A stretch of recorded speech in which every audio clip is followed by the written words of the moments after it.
Yeah, welcome back, guys, to another Unlocks podcast. I'm your host, Clinton Tudor. This is the show where we work together in the community.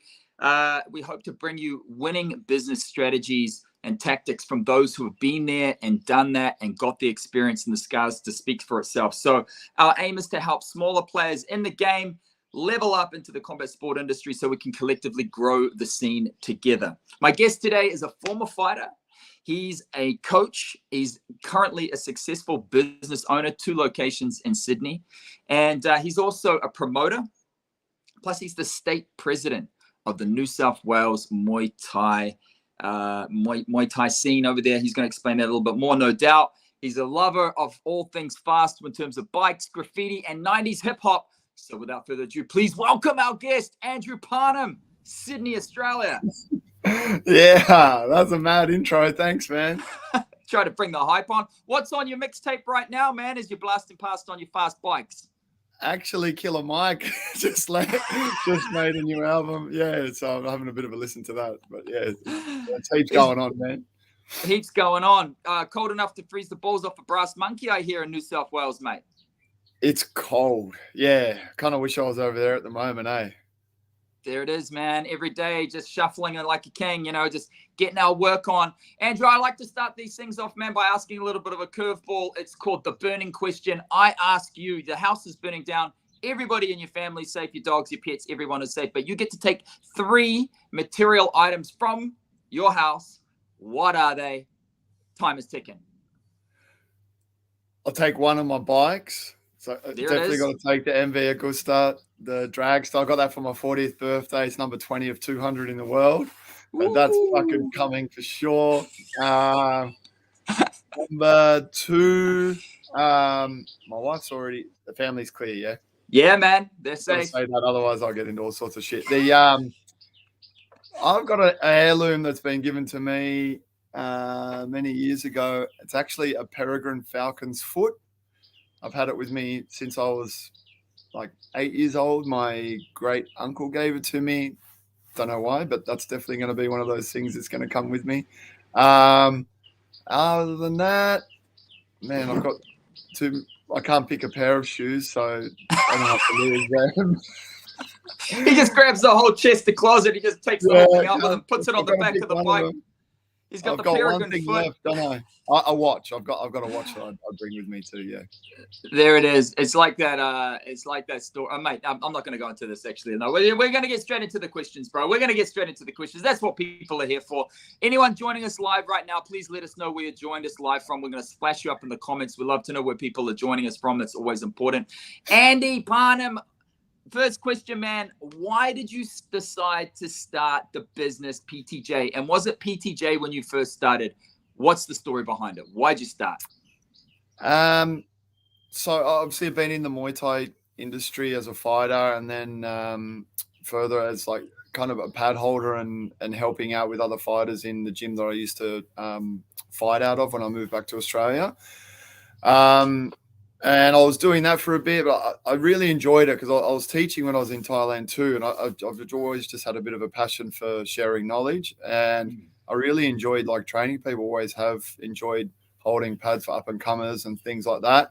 I was pretty shy originally in front of a class and a group environment. But as things developed and my confidence grew in doing that, especially from being overseas, I thought, you know what? I was umming and ahhing. And then my brother was like, man, what are you doing? Like, fuck, just, sorry. Can I swear on this? Yeah, you do what you do, man. Just go for it. What are you doing? And I thought, yeah, you know what?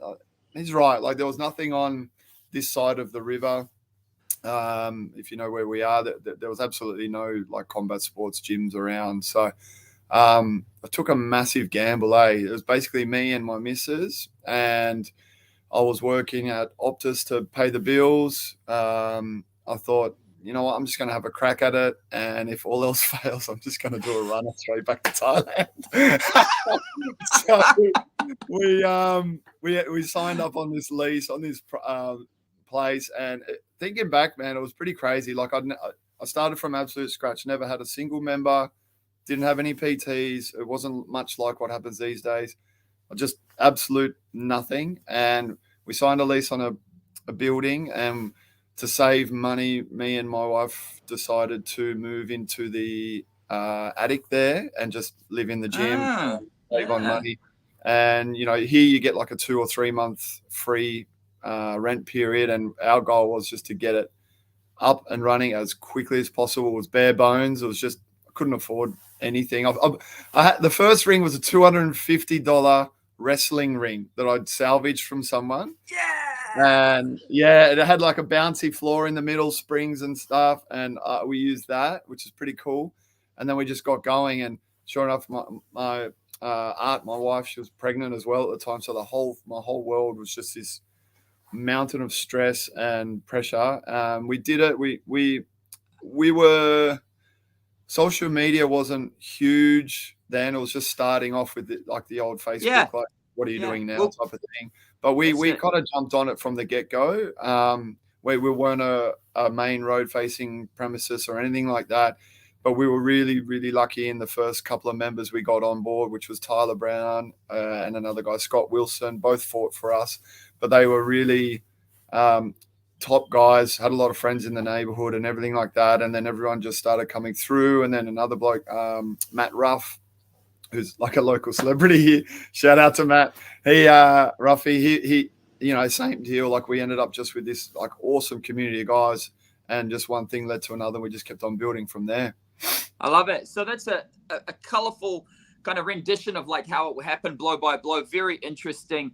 Andy, you want to go back now and talk to that younger Andy for a second and say to him, hey, mate, with the Andy that you are now, with all of the knowledge and all the experiences you've got behind you, what advice would you have to that younger Andy? Would your older Andy try and talk him out of it, or would he what sort of advice would you give your younger version?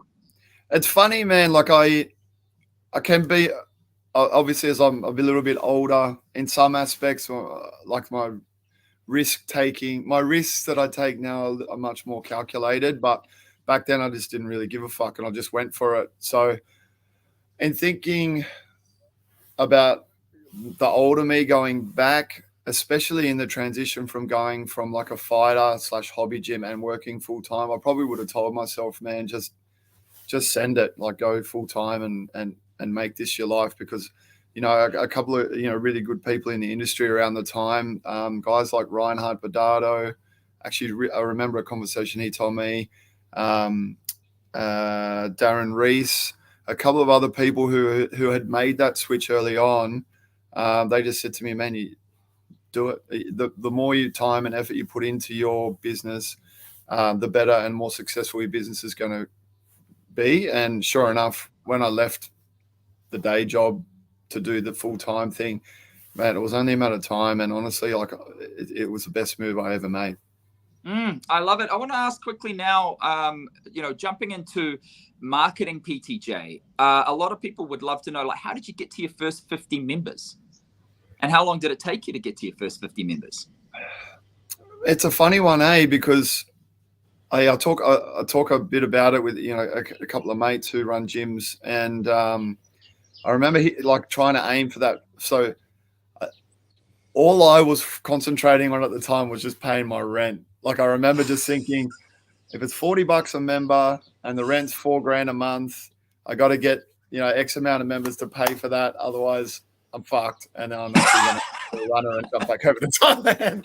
But the 50 was the target to keep myself, you know. And I honestly, no one was using social media, and like, we used to cop a bit of flack for that. Like, and I still feel like Aussies, we've still got this tall poppy syndrome thing. Only now that the younger guys are starting to get behind it, embrace it. The old heads still, like, there's still a bit of like, I hate the word, like, hater type of thing. But like, we just jumped on it straight away. And if we didn't jump on it straight away, we wouldn't have ended up where we ended up, right? Like, because we're just tucked away in a building complex somewhere. So, yeah, so, you know, jumped straight onto that and then just kept on moving from there. But I remember the 100 was the one that I really wanted to get before I moved full time.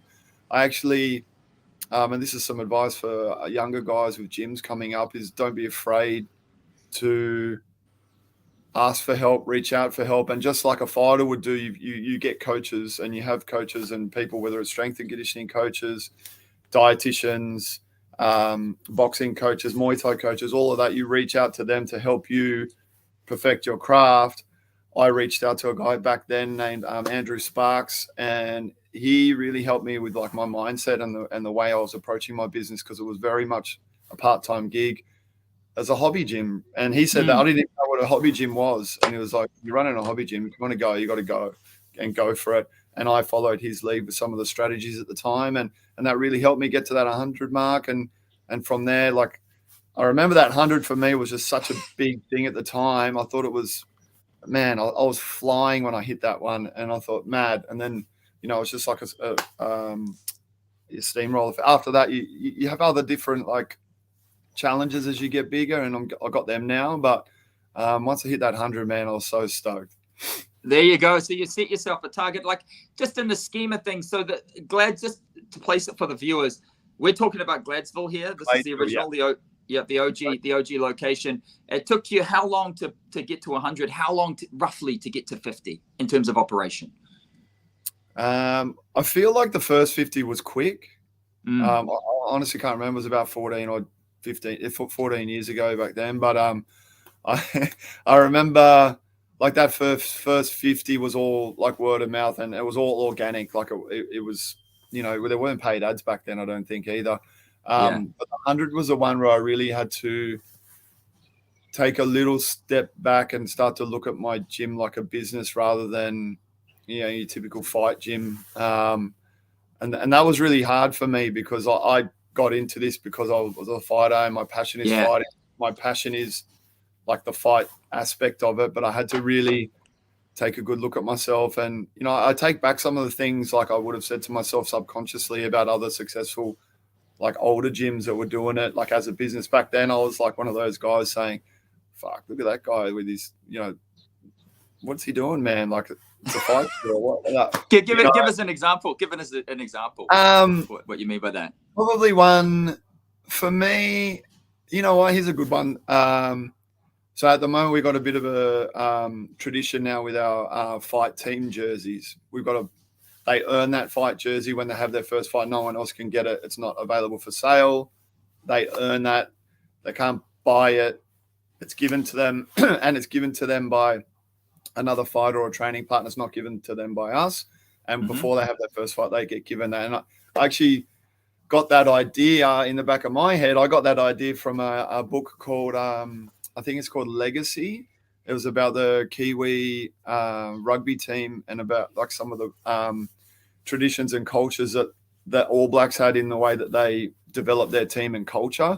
And I thought, man, I got to do, like, that is sick. And just some real little tweaks around the way that the Kiwi rugby coaches used to make them clean the room, clean the dressing shed, all this type of stuff. And I thought, these are little things I want to add. But to rewind back into that, I remember seeing other gyms with fight team shirts, and I thought, fuck, you guys are sellouts, man. What are you doing? Like, look at these guys.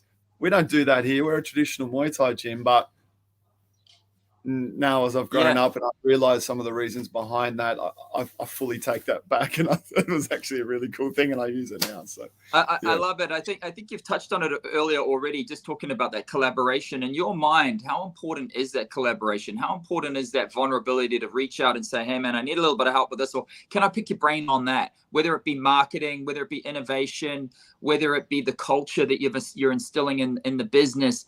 You know, in your opinion, that collaboration, how important is it to the success of your business, and how important has it been? It's super important. Like, every day I'm in touch with, you know, guys, other gym owners, and, you know, like Kieran, who jumped on there before, other guys who run gyms are always in touch. I feel like back when we started, like, I consider myself a second generation gym. Not and I feel like back then no one would do that because everyone was afraid to, like, give away secrets and all that shit. And this is the other thing, like, now when we, you know, old heads start saying, oh, fuck on these young guys, man, they got no, like, you know, look at them, you know, they're shit, or they're lazy, or they're this and that. But that's absolutely not the way it is. And I feel it's important now when we look at it, like, the younger guys are heaps more collaborative. They're easy. Like, they'll reach out, they'll hit me up, I'll hit them up. Oh, like, man, it'll be something on Instagram that I see and I'm like, fuck, man, that's sick. How did you do that? Oh, and then they'll hit me up with something. And that's what I really like about the new generation. They're heaps more open and willing to collaborate with different things. Whereas in the past, it was just like, oh, yeah, man, I'm keeping that to myself. Yeah, closely guarding those secrets. So that's important. We've established that the collaboration is an important part of success if you want to get started.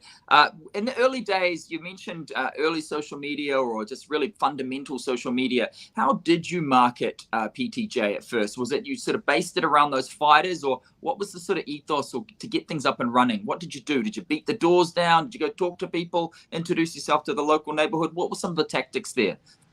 Originally, it was more like we didn't really have a strategy at all because social media was still new. And for me, it was just about painting the picture of who we are, documenting everything, just like the normal, like a personal Facebook would be. And then like through that, that's when like people starting to look at it and go, wow, look at these guys hitting pads. Look at this place. It's sick. I wanted to come down there. I want to join. I want to have a hit out. So it was pretty organic back then. But then I started, again, we talk about that transition from being a hobby, so like it was a fight gym basically without me knowing it. But to go from that to a business, I really had to take a bit of a step back. And I think it was my brother at the time. He was like, man, I don't mean to like be rude, but everything you post on there is like fights and fight training and fighters and all these like super like hardworking, talented guys hitting pads and doing all this. If I took a step back and I was a beginner, and I remember some of the like inquiries coming through were like, oh, do you guys take beginners and all this type of stuff? And that really hit home because I took a step back and went, like, if you just want to start training and you looked at my Facebook page, you would not want to go there because it just looks like a pro fight gym. It is, but no. So we had to then go like down the path trying to just take more clips about your average Joe. Because I always thought like people just want to see fight shit, but actually, like if you're talking to a customer, they don't want to just see like a pro hitting pads all the time because that to them, even though it looks great and it's a good, it's a good goal, but they also want to feel like they're not going to be I'll just say the shittest cunt in the room, right? Like they want to be with other people that come and join together, and they want to know that they're going to be in an environment where they're with like-minded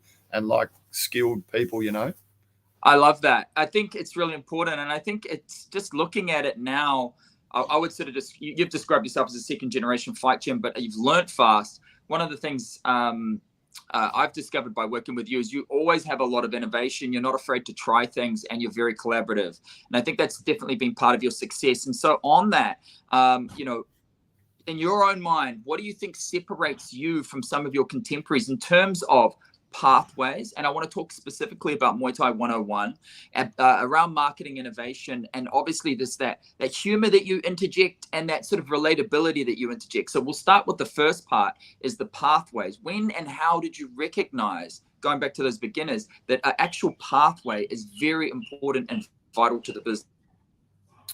So times have changed. We still with you guys? I gotcha. Yeah, you there? Can you hear me?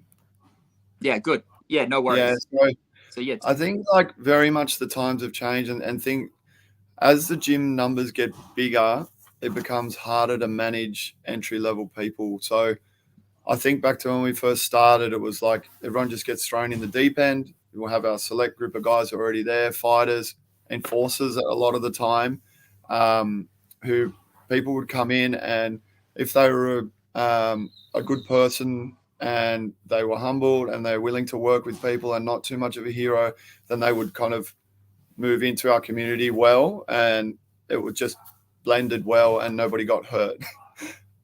We'd often have people come in who probably weren't a good fit for the gym, maybe had a bit too much of an ego, and we'd have to have like enforcers come in and basically weed them out, and to the point where you kind of coach them out, and because they're not a good fit. Whereas now, I feel like when the numbers are bigger, you got to protect your core community, and you're not going to have to worry about those people ruining that. And to do that, you got to have toll gates. And like the toll gate for us is everyone starts in our Muay Thai 101 or our beginner class, no matter who you are. There are exceptions to the rule depending on what gyms you've trained at and that type of thing. But if you're just a person off the street who might have done something else, you've got to start there. And if you're not humble enough to start in there, then I don't want you in our gym. It's simple as that. If you're willing to take the steps to listen to us and to work through us and be coachable and move through, we want you. We're welcome you with open arms. So that then, if you can be humble enough to take those 2 weeks out of your life just to be an absolute novice and a beginner again, come in, be coachable, move through those steps, then they go through into the regular program. We could cover the pathway off in a sec, but that's what I want. And that also protects our fighters. It protects our normal members from getting hurt from these guys who come in off the street and want to just throw down in general. And that's how we keep our core community together and protect them from those people. And it's working and it still does. So that's great. And so when did you introduce that? Like at what point in the business function did you actually introduce this idea? So here's another one that I used to slag people off for, is gradings. I used to look at people who are doing it and go, man, what are you doing this for? Like, I got a gym and I don't need to do that and it's doing well. But actually, I wasn't really doing that well compared to those guys who were doing that, because they were like light years ahead of me as far as membership numbers and stuff like that. A guy, Sai Naji, a good friend of mine, we chat heaps, but he was the one that actually, he's one of my motivators from when I decided to go from that hobby gym thing to making this a legit thing, because he was already doing it with his boxing gym. And he introduced boxing 101. He was like, this is our thing. We just have beginners. Then the problem with our beginners is they just stayed in beginners and never moved on. But so anyway, he did boxing 101. So, man, that's a great idea. Like, that's the first subject. 101's the first subject you take at uni. Let's do that too. So we introduced Muay Thai 101, and originally people, like, it was beginners and people hanging around there for a little bit too long and too scared to take the step. But now, like, we introduced a 2-week rule and they can only stay in there for 2 weeks, and that's it. Like, you've got to push yourself to a certain extent, but we just use that as a way to get the absolute fundamentals in, get a feel for the place, get a feel for the coaches, get a feel for the systems and the way that things work within the gym. And then you kind of push on from there and you can move into the regular classes. That's great. So just describe for me that process then. Like, just I'm a newbie and I've just walked into your gym. You're talking to me. You're going to walk me through it. What does it look like? I do the 101. Then what happens? When do I get to sparring? Do I have open days? Like how does this all work? So in our in the HQ, like the Gladesville gym, post COVID, we actually introduced something that was it's been a game changer for us. So because we had restrictions on numbers and people just used to lob into the gym and walk around and ask questions and stuff, which is great. But we actually introduced a booking system for gym tours and consultations, and that worked a treat. So we could guarantee that when someone books one in, I get a notification. And now when they come in, before they've signed up to anything, even if they're just looking at the place, we'll have Andrew, which is our member consultant, walk them through and actually explain to them, all right, this is the gym, this is the class, this is where it is. They walk through to get a little tour, watch the class, say hi to the coaches, and then come back in and then just have a bit of a chat about how it all works. And they explain that. Bang, cool. Next step is, you're going to jump in? Sweet. So let's jump in. And they jump into our beginner program. So they actually buy into that for 2 weeks. Once they've booked in, it's a rotating schedule. They're the same classes. It doesn't change, but obviously the people move in and out, so it's fine. They move into that Muay Thai 101 group where basically, I teach Monday and Wednesday, Chalk and Norm teach Tuesday, Thursday, where in that class we tell the customers, we assume you know nothing about Muay Thai and you have a 0 level of fitness. Mm-hmm. Yeah. And they run into basic footwork, how to stand, basic footwork. It's kind of like a karate class to start with. They stand in rows, learn how to move forward, backward, side to side. And then we run through the basic striking, punch, kick, knee, elbow, all the basic ones.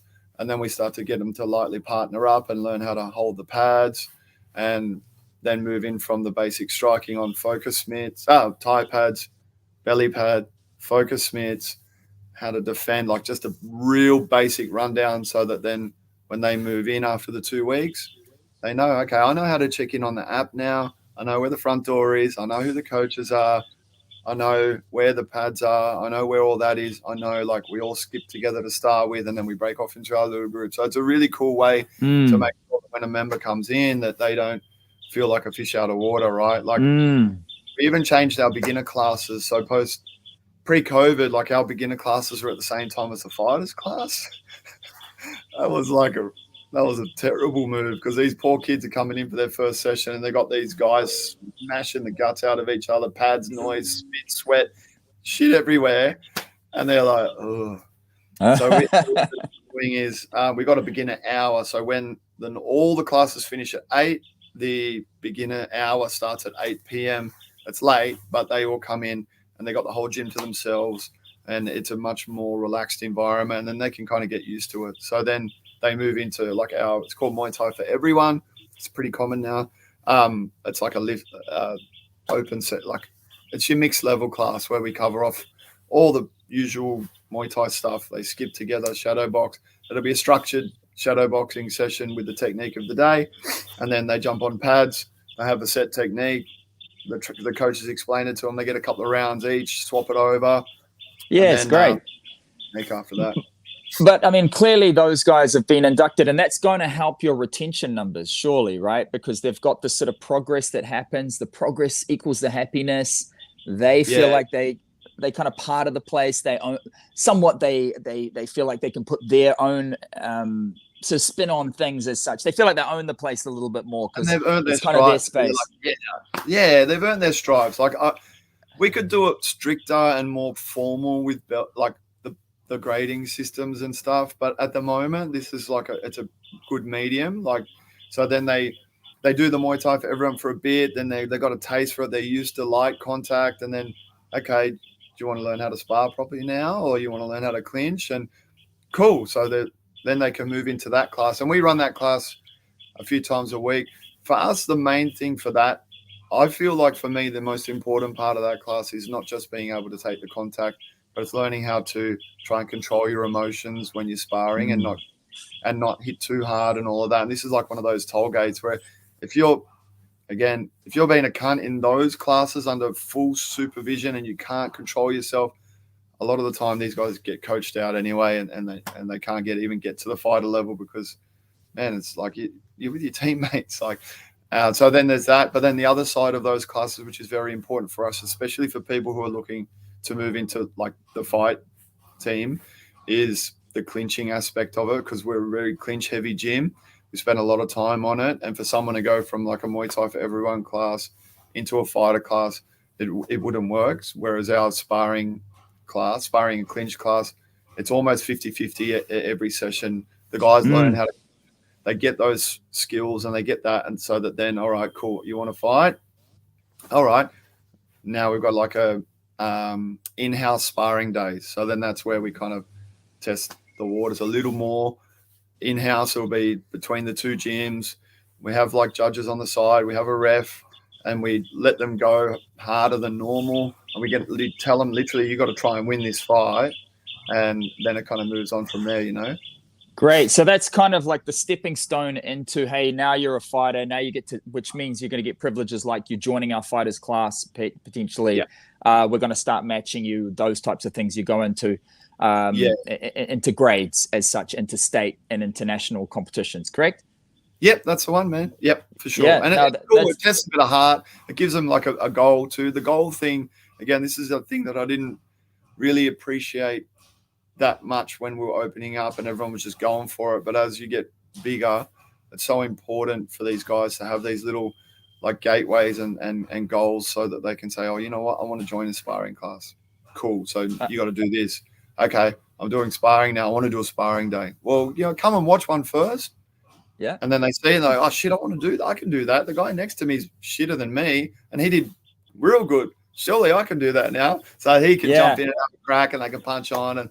and have a real good time. And then like, oh, actually, you know what, maybe I can do this. And you know, a good example of that's like Yolanda, our most successful fighter. She only started Muay Thai for fun and fitness, and gradually she moved through the processes of going through like fitness classes to fighters classes.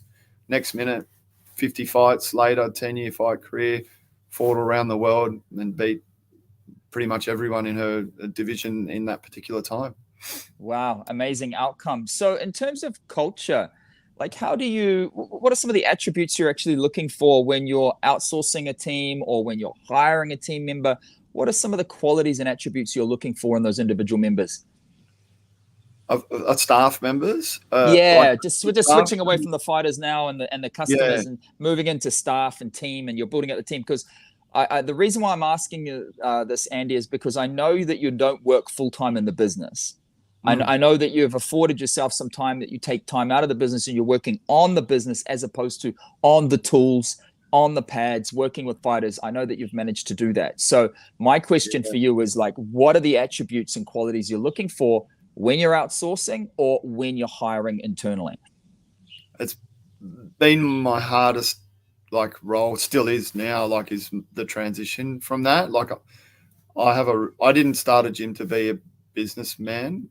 I started the gym because I love fighting. I love Muay Thai. It's my passion, still is. 25 years later, I love it. But now it's really hard for me learning to take the step back because I'm getting a little bit older and I got to prepare for that. But as far as like staff are concerned, whether they're onshore or offshore staff, a couple of things for me. Hunger. You got to be hungry and willing to go the extra mile. And my brother once said it to me, because he's worked in professional sports like NRL and top level tennis and rugby union and all the rest of it. And he's like, man, in professional sports, there are no days off. The athletes get days off, but when you're a coach, a team owner, I guess, there are no days off. You can sneak them in here and there, that's fine. But you need coaches who are willing to go that extra mile. Like, we're not signing up to a 9 to 5 here. We're signing up to split shifts a lot of the time. We're looking after athletes, so there's events, and you got to be willing to be able to do that. You got to be a really personable person. Like, being an introvert is really hard in our role, but you got to be someone that our members are aspiring to be like. You know what I mean? But that to be hungry is a really, really important quality for me. I don't want people here for a holiday. I want people here to work. I want people here to share their passion. You know, and I look at like a guy like Jamie Elaine who looks after not just our boxing program, but in our Muay Thai thing. Man, the guy's still learning his trade as a coach. He was a fantastic fighter, done it all. But as a coach, he's still learning how to manage entry-level people and build them up. But he's so passionate at what he does that, like, sometimes I have to pull the reins back on him. But, you know, that's an awesome quality to have. I prefer to be pulling the reins back on someone than having to get the fucking stick out and beat them and say, you know, but, you know, that quality and you can't buy that. I love it. So one is that they are passionate, that they bring energy, that obviously they love the game. Two is that they're coachable. Those are two attributes, the main attributes that I've seen come out of this so far. And, you know, that they come with a hunger. They come with a real hunger and a desire to serve people at the best of their abilities. And that definitely is it. So another one as well, obviously you've managed to, another reason that's enabled you to get more time out and work on the business is that you actually have systemized a lot of these processes. And I think that's what separates you from a lot of other business owners, is that you've managed to systemize pretty much every single function in the business. Now, I'm involved with a function just with top of the funnel awareness, which we do with organic content. But I know you engage another agency to help you with actually managing lead flow, booking appointments. And then, of course, you've actually got the product line and the pathway established in the business to serve those customers at the highest level. So talk to me a little bit about like how you work with team outside, you know, people outside of your team, and how you work with subcontractors and, you know, other agencies, and how you sort of manage all that sort of piece for your business. It's a real, like, I'm always learning. So anyone who listens to this, like, no matter how old you are, you need to still make sure you're always learning. I feel like the moment you stop learning, especially in this industry, and you're dealing with younger people all the time, and the older I get, the gap gets bigger. If you fucking stop that learning, man, your business is just gonna.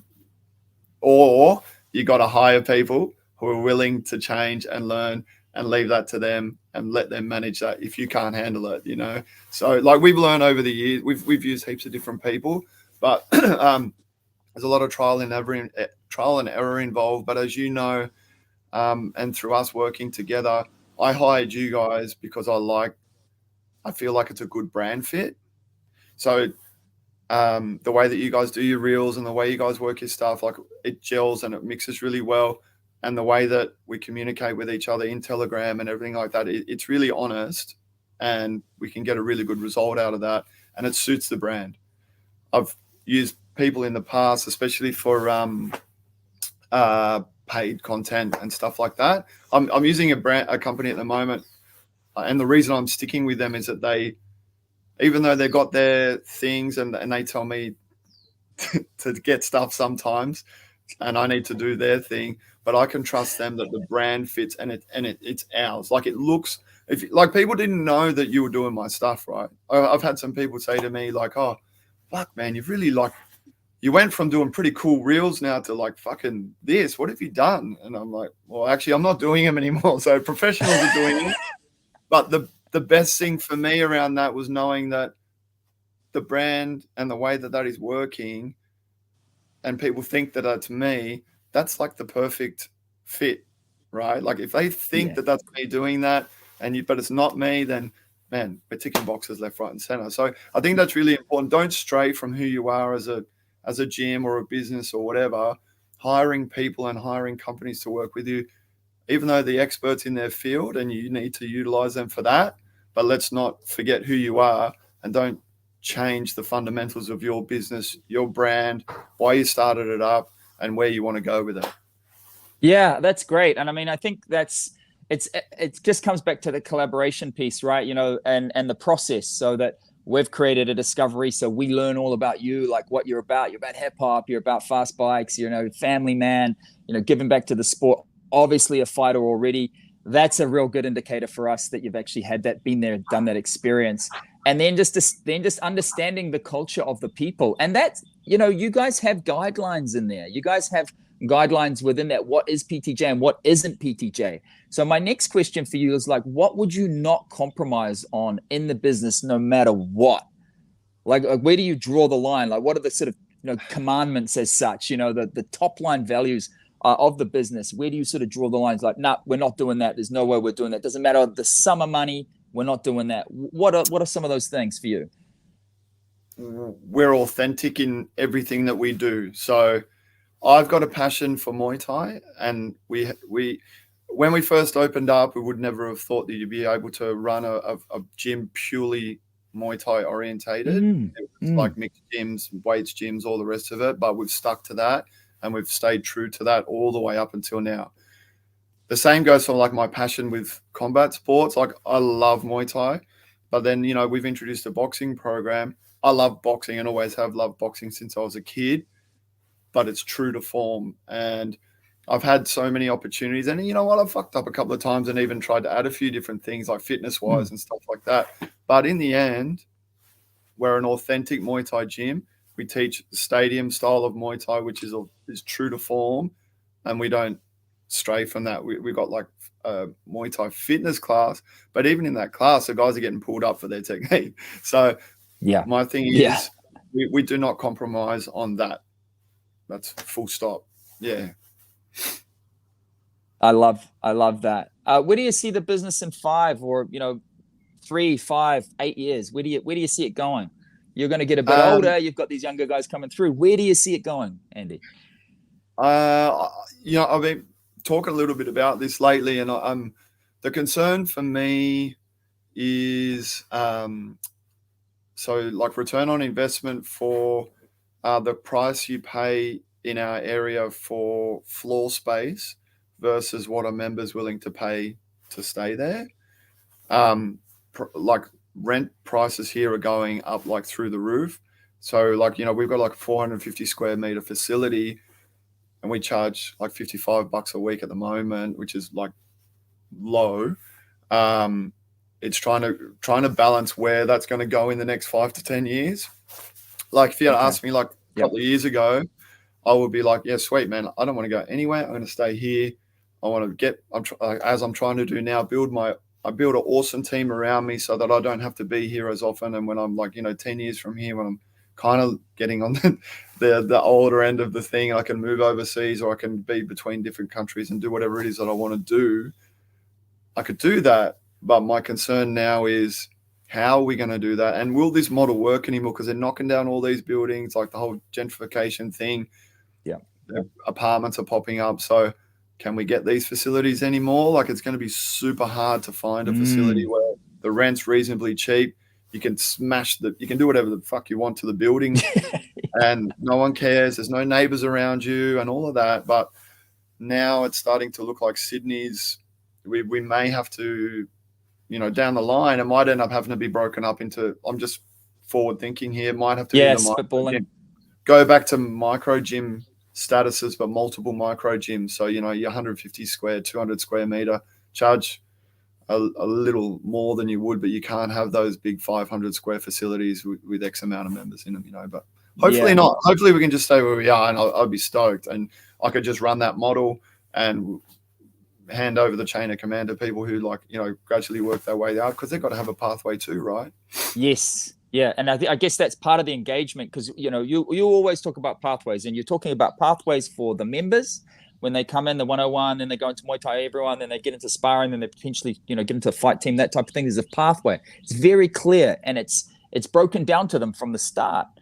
Same too with you guys that are working for you, your coaches. They understand the pathway of what's happening for them, how much they can potentially earn if they put a little bit more into, you know, growing their skill base. They can grow their customer base, have more PTs, make more money, have more impact on their communities, and actually have more fighters come through.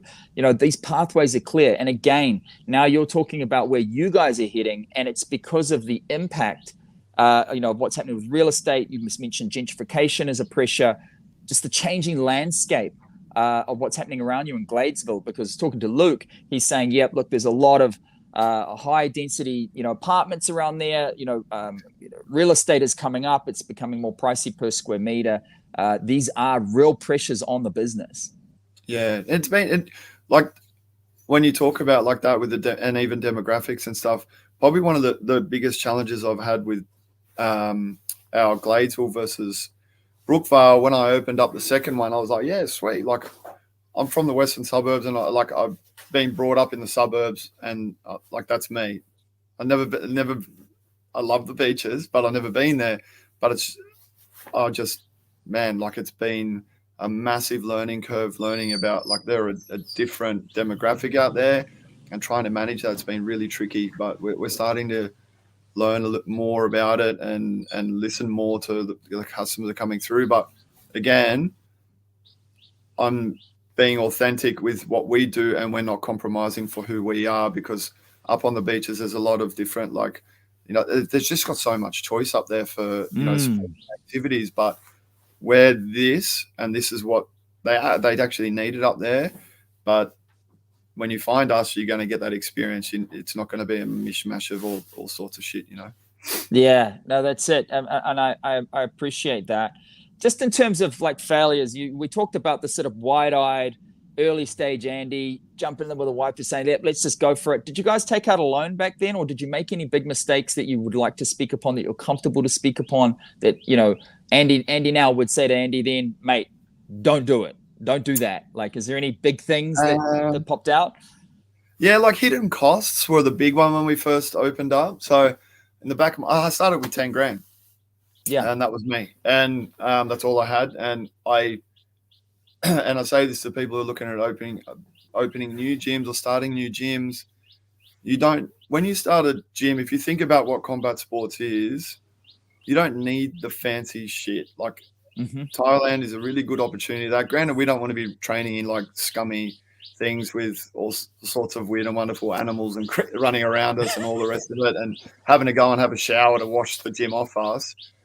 but in essence, like a combat sports gym is a place where you learn about your art, so you don't need the fancy stuff. So when we started as a bare bones place, it looked cool, but it was cheap as hell.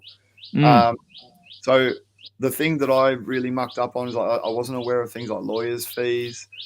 I wasn't aware that a jigsaw mat cost so much money that it was actually going to kill most of my budget on the floor only.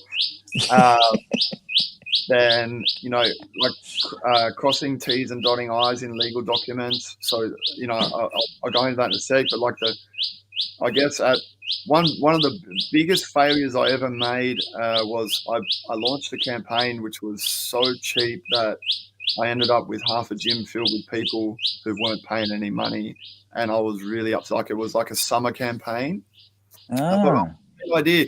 Let's just do summer for like $100 for 3 months or something stupid like that. I said, that'll get bums on seats. They weren't locked into anything, and man, it was.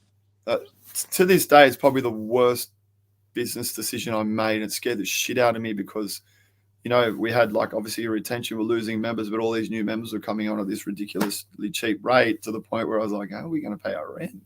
And then thankfully that 3 months ended and I was like, sweet. Taxes in Australia are terrible. So, you know, staying on top of your taxes is a really important thing. Unfortunately, like I didn't learn anything about business when I was at school. You never taught about things like taxes and how to run a business. And I've just had to learn it on the fly. And it's really challenging. And I feel like, you know, young guys, if you're out there, do whatever you can to learn about the tax system. I'm still terrible with it, about the numbers and all the rest of it. And real estate, like, sorry if you're a real estate agent, but real estate agents, in my opinion, are some of the scummiest people on the planet to deal with. And I've had to really be on my guard with dealing with real estate and the real estate agents and the way they deal. Like, you got to cross your T's, dot your I's, make sure you got a solicitor looking over any of your leasing documents. Otherwise, you're going to be up shit creek without a paddle. Yeah. Well, let's get on to something a bit more positive. Like, it's a two-part question. You know, what's the most rewarding part of being a coach, and what's the most rewarding part of being a combat gym, more specifically a Muay Thai gym business owner, successful Muay Thai gym business owner? I've always got a kick out of watching people learn. So like for me, myself, I coach 2 classes. I coach Muay Thai 101, so absolute beginners, and I coach fighters with obviously with my team. They're my passions. Yeah. Little bit of an interference there, just in terms of the. Have I got you back? Yeah. I'm with you. Go for it. Yeah. So I love watching people grow. Like I love every now and again looking at a memory that pops up in my phone of one of the boys in the fight gym who used to be a complete like numpty and had no idea what he was doing. Now he's a professional. Like I get a real kick out of that. So that's my thing. Fighting, obviously, like that's what drives me. So our fight team and having them compete, and whether they win, lose, or draw, I'm just addicted to the sporting. I call it like the sporting drama of good decisions, shit decisions, like all the rest of it. Like I thrive off that. It makes me go red in the face, and like my blood pressure probably boils at times, and people love or hate me. But in the end, like that's my absolute passion, and I get a real kick out of, you know, the actual competition side of things as well.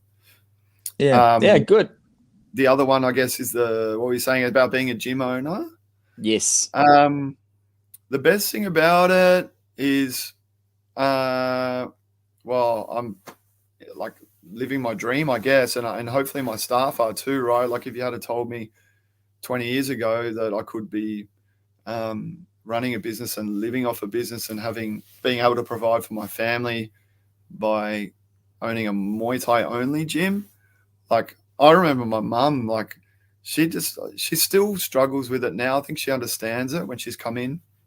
But I remember telling my mum that I was like doing this, and she just was like, "What are you doing? Like you can." She's just worried. She's worried. Yeah, and an uncle of mine once is a successful businessman, and I remember speaking to him at party once and having a beer and that. And he's like, so you make money out of this? And I was like, well, I'm employed. Like, I can't go on the dole. And he's like, so how does it work? I said, well, it's just like a gym. You come, you have fun, like play sport. It's like soccer. Oh, okay. So, you know, for me to be able to actually do it full time, I absolutely love that. Like, the hardest part for me is the business side of it. So, but being able to, you know, have a wife, kids, and family, and the rest of it who are fully funded by my passion, which is Muay Thai, is fucking awesome. Yeah, mate, I love it. I think that's pretty much that in a nutshell. I've got tons of other questions for you, man. Like I really do, but I just want to get a couple of real quick ones in there. Yeah, you're right. Because, you know, with the success habits, do you have any particular habits that you follow daily? Like, I see on your gram, you're obviously doing weightlifting. I see you take time out on your bike. You know, you talked about hiring, you know, fast, you know, people that have the skill set that you don't potentially, and innovation, all that kind of thing. But you personally around success habits, like, do you have particular success habits that you follow daily that help you to get through and be successful? I think, like, to get through is a really good way to put that, because we're in a really weird industry whereby your members can actually are actually your friends. So your customers are your friends, and I think that's a really hard model at times, because when your friends leave you, it kind of leaves that like a bit of emptiness, you know. So that's like a really, really challenging part about what we do, especially fighters, because you give them your heart and soul. But for your average member, that's tricky, and it's hard for them too. It's like breaking up with someone. But for me, as you said, like, so I've got some non-negotiables anymore. I train 3 times a week, no matter what, at Athletes Authority with my wife, which is awesome. We do that together. That's not negotiable. Everything, it works around that. My bikes are my passion, so I always try to at least go for one nice ride, because I've made the choice of never to have headphones or anything like that attached to my helmet, and I just ride, and that's my, like, I always feel like I'm on a holiday when I'm in there, you know. There's that. The other decision I made as the kids got bigger, like, I've worked my ass off. Like, I used to work 6 a.m. to fucking 9 p.m. while the kids were young. But I always said that once that they tell me that you're working too much, I'd stop that. And they did when my daughter was old enough. She said that. So I then made the decision to not work mornings anymore. So that's not negotiable. I'm with the kids in the morning until they drop off, and then I go to work, and then that's my work, you know. So at night they're with my wife and that. But yeah, that's my non-negotiable. Emails are not on my phone, so I don't respond to fucking anyone on a Sunday anymore, other than like really important situations or whatever. But, you know, it was just getting to a point where, especially going from like hobby gym to full-time gym and running a business, Sundays were, I used to turn my phone off. Like, people were, you know, out in the piss watching UFC or big fight nights and whatever. And that was their day to call. And I just get people like, I'm like, man, this is a Sunday. This is too much. You know, I'm trying to have a barbie with my mates or my missus or family or whatever. So that's a non-negotiable. Sundays are just off, man. Like, yeah, so that's it for me. Yeah, good. Those are some of the success habits you're formed. I guess just put barriers in place, or just, you know, to protect yourself and make sure that you're charged up, ready to go again on a Monday. I really like that. I think that's like for anyone who's got that workaholic like personality, like I'm all over the shop a lot of the time, but I think that's the biggest thing I've learned in doing that is you've got to have the switch off time.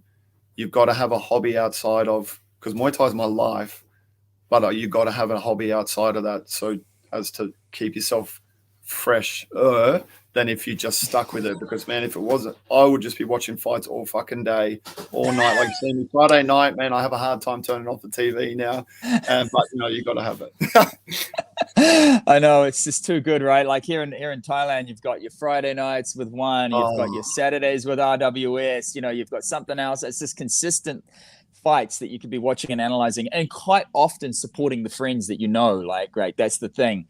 Makes it harder to turn off when you've got a buddy. That is it. We're getting a hobby. Yes, I agree, Zlatan. Let's try surfing. I think surfing and snorkeling, and maybe a paddy license while we're out here. Shout outs, Andy, mentions to getting you to this point. And let's hear about that stuff. Obviously, shout out to my wife for letting me be me and do this. Like, that takes a lot. They're Muay Thai widows, I call them. So shout out to my missus for supporting me throughout this whole thing. People in the industry have been really supportive of me. People like Sai, Kieran, Don Miller, Aram these days, and also my local community, like guys like Lewis Regis, Shane Greenwood. We've got an amazing team of New South Wales gym owners who are always open to new ideas and working together on that. Especially, and the other thing is, like, some of the OGs, like Darren Reese has been an amazing person that I've always looked up to as not just as a fighter, but then into a coach and gym owner. And Nugget and Mark Castanedi as well. They're guys that I've always just kind of really looked up to. So big shout out to all of those guys. I appreciate all your work and everything like that too. I love it. And thank you, brother. Like, one last question before you go. Obviously, your fight days, mate. Anyone that you could go back in time, man, and put the gloves on, jump back into the ring and have another scrap with, who's it going to be? Call them out. I didn't fight at like a super high level, man, but I remember fighting in IFMA, and I fought this Thai guy, and I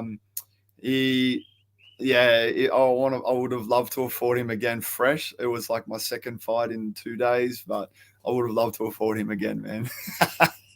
I'll get the name, man. I'm going to bring this up. We're going to turn this into something at some stage. Took a medal away from me, man. If I hadn't got him fresh, I would have fucking got that medal. That's the thing about you Aussies, mate. You love your sport, man. It's hard to beat you. When you get committed, you're tough to beat. Just like the Kiwis, man. That's why we've got a good rivalry. Too good, brother. Thank you so much for your time, Andy. Make sure to follow him on the Instagram there, Andrew_PTJ Muay Thai. Of course, his successful gym as well, PTJ Muay Thai over there in Sydney. Appreciate your time, brother, and your insights, and we will catch you on the next one. Thank you, man. Thank you to both of you guys. I appreciate everything.